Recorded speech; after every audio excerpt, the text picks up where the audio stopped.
नमस्कार. आज आपण 8व्या श्लोकाचा अर्थ जाणून घेणार आहोत. अशा प्रकारे पूर्वीच्या श्लोकामध्ये निर्गुण उपासनेपेक्षा सगुण उपासनेच्या सोपेपणाचे प्रतिपादन केले. म्हणून आता भगवंत त्याच प्रकारे मन, बुद्धी भगवंतांचे ठायी लावून सगुण उपासना करण्याची आज्ञा अर्जुनाला देत आहेत. श्लोक 8. मय्येव मन आधत्स्व मयि बुद्धिं निवेशय निवसिष्यसि मय्येव अत ऊर्ध्वं संशयः. श्लोकाचा अर्थ: माझ्यातच मन ठेव, माझ्या ठिकाणीच बुद्धी स्थापन कर, म्हणजे तू माझ्यातच राहशील, यात मुळीच संशय नाही.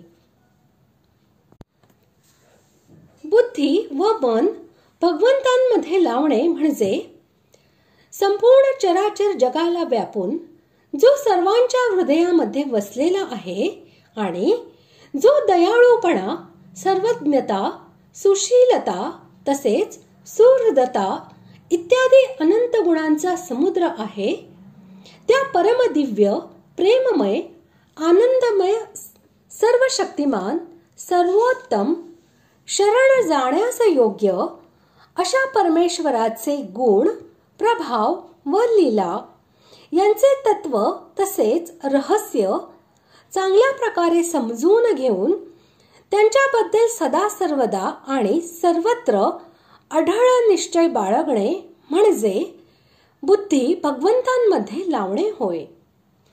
तसेच अशा प्रकारे आपल्या परमप्रेमास्पद पुरुषोत्तम अशा भगवंतांशिवाय इतर सर्व विषयांबद्दलची आसक्ती पूर्णपणे दूर करून मन फक्त भगवंतांमध्येच तन्मय करणे आणि नित्य निरंतर वरील प्रकारे त्यांचे चिंतन करीत राहणे म्हणजेच मन भगवंतांमध्ये लावणे होय. अशा प्रकारे जो आपले मन व बुद्धी भगवंतांमध्येच लावतो त्याला लवकरच भगवंत प्राप्त होतात. भगवंताच्या मताने ज्यांना भगवंताशी आपल्या नित्ययोगाचा अनुभव झाला आहे तेच पुरुष उत्तम योगवेत्ते आहेत. सर्व साधकांना उत्तम योगवेत्ता बनविण्याच्या उद्देशाने भगवान अर्जुनाला निमित्त करून अशी आज्ञा करतात की मला परमेश्वरालाच परमश्रेष्ठ आणि परमप्रापणीय समजून बुद्धीला माझ्यात लाव आणि मलाच आपला परमप्रियतम मानून मनाला माझ्यात लाव.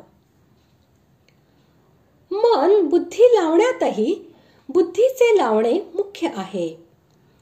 कोणत्याही विषयात प्रथम बुद्धीचाच निश्चय होत असतो आणि मग बुद्धीच्या त्या निश्चयाला मन स्वीकार करत असते. साधन करण्यातही प्रथम उद्देश ठरवण्यात बुद्धीची प्रधानता असते, मग मनाची प्रधानता असते. ज्या पुरुषांचे ध्येय परमात्मा प्राप्ती नसते त्यांचे मन बुद्धी सुद्धा ते ज्या विषयाकडे लावू इच्छितील त्या विषयात लावू शकतात.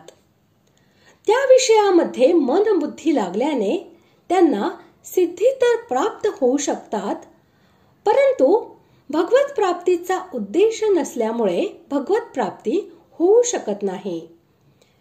म्हणून साधकाने बुद्धीचा असा निश्चय करावा की मला भगवत प्राप्तीच करावयाची आहे. या निश्चयात फार मोठी शक्ती असते. अशी निश्चयात्मिका बुद्धी होण्यात सर्वात मोठी बाधा भोग आणि संग्रहाचे सुख घेणे ही आहे.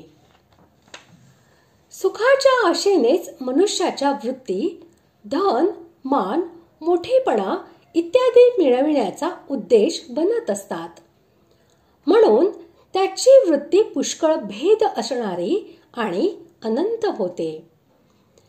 परंतु जर भगवत प्राप्तीचाच एकमेव निश्चय झाला असेल तर या निश्चयात एवढी पवित्रता आणि शक्ती असते की दुराचारातील दुराचारी पुरुषालाही भगवान साधू मानण्यासाठी तयार होतात. या केवळ निश्चयाच्या प्रभावाने तो लवकरच धर्मात्मा होतो आणि सदा राहणाऱ्या परमशांतीला प्राप्त करून घेतो. अशा प्रकारे आज आपण 8व्या श्लोकाचा अर्थ जाणून घेतला. पुढील भागात आपण 9व्या श्लोकाचा अर्थ जाणून घेणार आहोत. धन्यवाद.